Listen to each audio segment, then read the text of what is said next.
ಕವನದ ಶೀರ್ಷಿಕೆ ಕಾಲಾಯ ತಸ್ಮೈ ನಮಃ.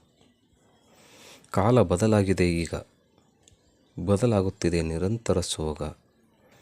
ಕಾಲಕ್ಕೆ ತಕ್ಕಂತೆ ನಡೆದು ಪಾದ ಸವದು ಹೋಗಿದ್ದು ಸೋಜಿಗ.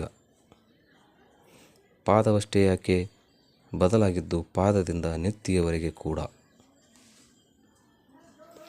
ಬದಲಾವಣೆಯ ನೆಪದಲ್ಲಿ ಎಲ್ಲ ಅನುಕರಣೆ, ನವೀನತೆಯ ಸೋಗಿನಲ್ಲಿ ಬಟ್ಟೆ ಜರಿದು ಮೈಯೆಲ್ಲ ಬರಿದು ಬರಿದು.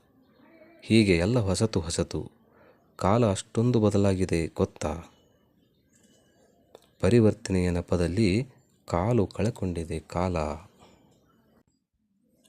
ಕಾಲವೀಗ ಅಂಗವಿಕಲ, ಕಾಲಕ್ಕೆ ಭಿಕ್ಷೆ ಬೇಡುವ ಸರದಿ.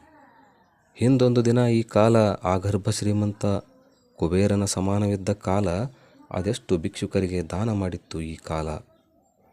ಅದಕ್ಕೆ ಪ್ರತಿಫಲವೆಂಬಂತೆ ಅನುಭವಿಸಬೇಕಂತೆ ಈ ಕಾಲ. ಧನಬಲದಿಂದ ಮದಬಲದಿಂದ ಮೆರೆಯುತ್ತಿದ್ದ ಕುಣಿಯುತ್ತಿದ್ದ ಕಾಲಕ್ಕೀಗ ಮುಪ್ಪು, ಆಘಾತ, ಅಪಘಾತ. ಅದೆಷ್ಟು ಕಾಲುಗಳನ್ನು ಕಡಿದಿತ್ತೋ, ಎಷ್ಟು ರುಂಡ ಹಾರಿಸಿತ್ತೋ, ಇನ್ನೆಷ್ಟು ನಿರಾಶ್ರಿತರ ತುಳಿದಿತ್ತೋ. ಕತ್ತೆಯಂತೆ ಜಾಡಿಸಿ ಒದ್ದ ಆ ಕಾಲಿಗೀಗ ಅಕಾಲ ಮುಪ್ಪು, ಅಕಾಲ ಮೃತ್ಯು. ಮುಳ್ಳ ಮೇಲೆ ಹೆಜ್ಜೆ, ನರಕದತ್ತ ಪಯಣ.